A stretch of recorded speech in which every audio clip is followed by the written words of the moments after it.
Hey, Quinn, what's going on? Not much. What are you up to? Just taking a break here with Max and May. Pikachu is playing with May's Skitty. She brought it from home. Cool. Hey, so where are Max and May? Right here. I'll show you. Skitty scratched my new book. It's your fault. It is not my fault. It was just an accident. Skitty was chasing a ball of yarn across the book you left out. It is so. You are a terrible Pokemon trainer.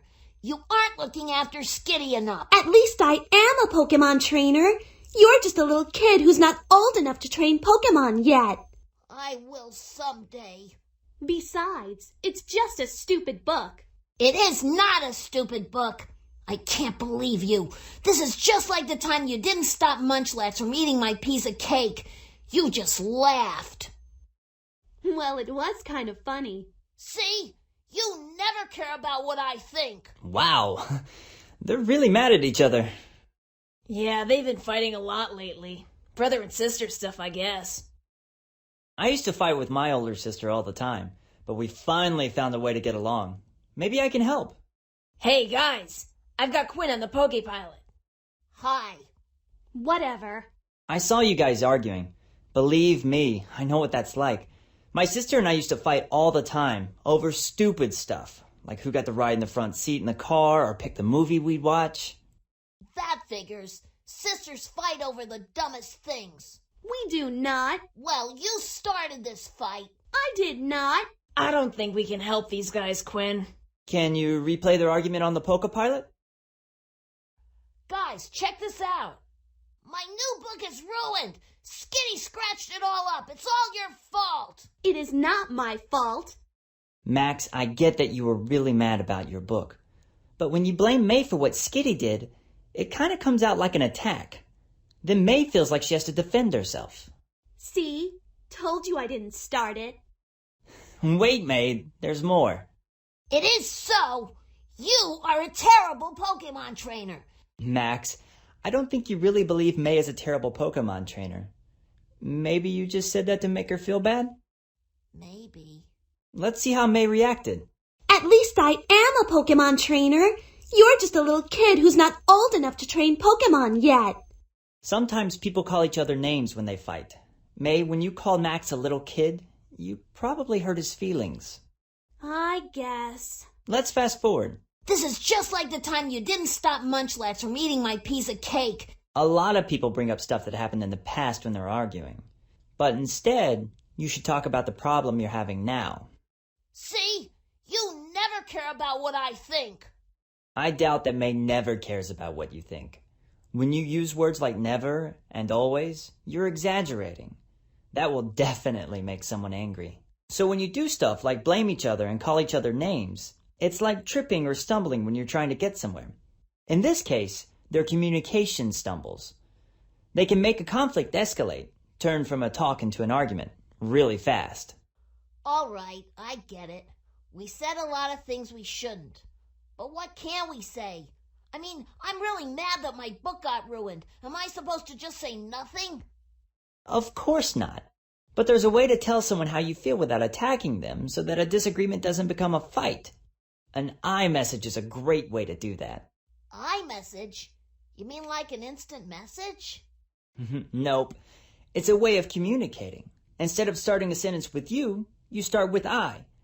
The person talks about how they feel instead of what the other person did. I'm not sure I get it. I'll give an example. My sister borrowed my favorite skateboard without asking, right before a big skateboarding competition.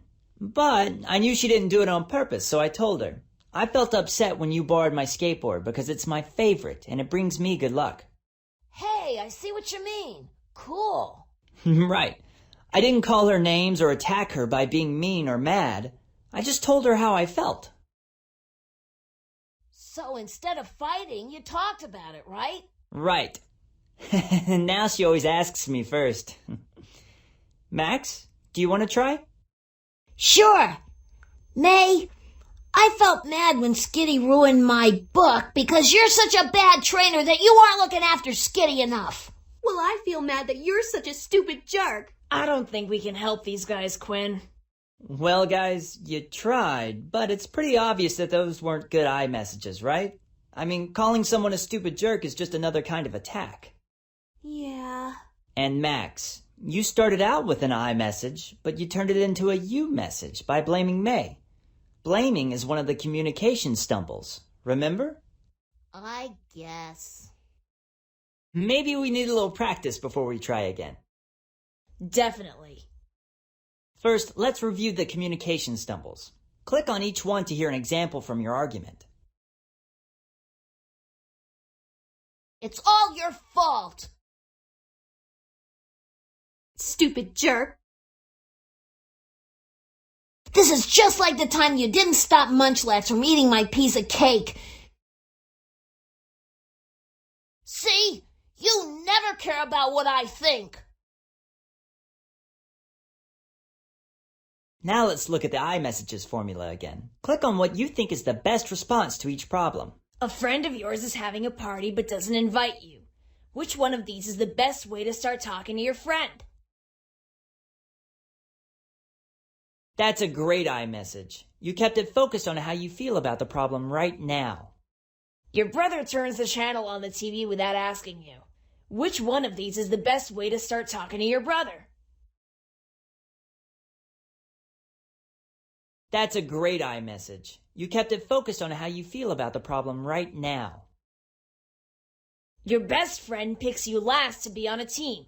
Which one of these is the best way to start talking to your friend? That's a great iMessage. You kept it focused on your feelings. Your sister borrows your radio and then breaks it. Which one of these is the best way to start talking to your sister?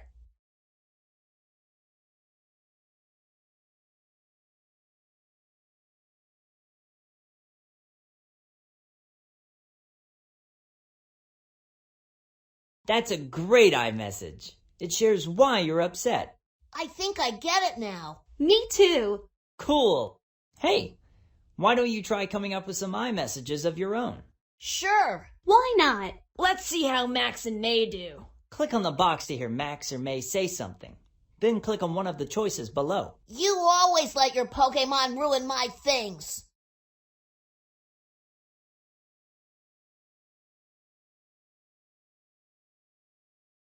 Awesome! I felt bad when you called me a terrible trainer because you aren't even a trainer yourself. Awesome! I felt bad when Skitty ruined my book because it's a brand new book and I didn't even get to read it. Awesome!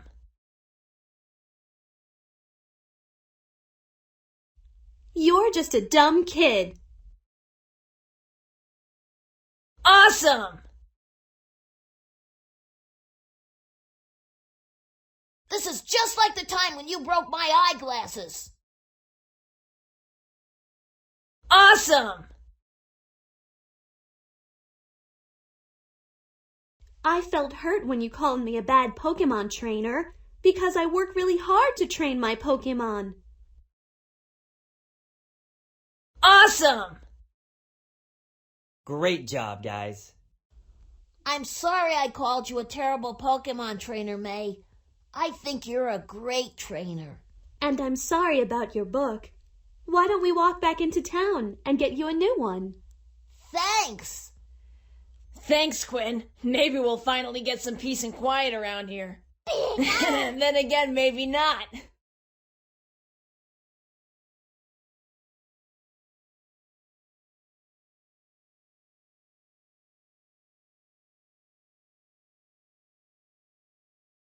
You started by sharing how you feel, but then stumbled into name-calling. Try again. Telling someone they're mean is an attack and doesn't really share how you feel about the problem. Try again. Telling someone they stink won't help solve the problem, will it? When you use the word always, it's an exaggeration. Try again.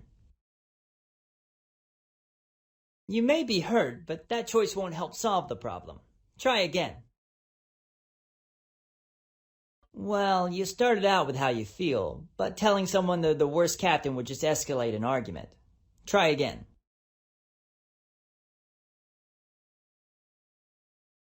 When you use never, you're exaggerating. Try a choice that focuses on this problem. When you use always, that's an exaggeration. Try again. Try again!